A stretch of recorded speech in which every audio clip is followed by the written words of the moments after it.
నమస్తే అండి. ఇది మన రెగ్యులర్ వీడియో, ప్రమోషన్ వీడియో కాదు.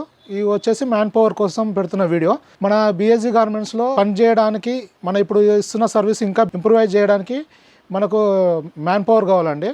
మెయిన్గా వచ్చేసి మనకు technical side, production side, management side ఇలాగ మనకు ఉన్న సెక్షన్లో మ్యాన్ పవర్ అవసరం ఉంది. మన ఆర్గనైజేషన్కు వాళ్ళకు యూజ్ అవుతూ మనకు యూజ్ అయ్యే వాళ్ళు కావాలని వెతుకుతున్నాము. దానికి ఇంట్రెస్ట్ ఉన్న వాళ్ళు మనకు ఈ March 5th వరకు టైం ఉందండి. మీరు ఒక 1 minute వీడియో రికార్డ్ చేసి మాకు వాట్సాప్ చేయగలరు. అలానే మీ రెజ్యూమ్ ఫార్వర్డ్ చేయండి. దీనికి ఎటువంటి కాల్స్ చేయాల్సిన అవసరం లేదు. మీరు మా ఆర్గనైజేషన్ గురించి ఆల్రెడీ తెలిసిన వాళ్ళు, లేదంటే ఏమైనా ఎంక్వైరీ ఉంటే చేసుకొని మీరు ఆ వీడియోలో మీరు ఈ ఆర్గనైజేషన్కి ఎలా హెల్ప్ అవుతున్నది ఒక 1 minute వీడియో పంపించండి. అలానే రెజ్యూమ్ పంపించండి. ఇది March 5th వరకు టైం ఉంటుంది. March 5th తర్వాత మేము ఇది షార్ట్ లిస్ట్ చేసి, షార్ట్ లిస్ట్ అయిన క్యాండిడేట్లకు ఏ రోజు ఇంటర్వ్యూ అనే డేట్ ఇవ్వడం జరుగుతుంది. ఆ రోజు ఇంటర్వ్యూకి అటెండ్ అవ్వాల్సి ఉంటుంది. ఓన్లీ ఇంట్రెస్ట్ ఉండి ఓపుకున్న వాళ్ళు మాత్రమే కాంటాక్ట్ అవ్వండి. Okay, thank you.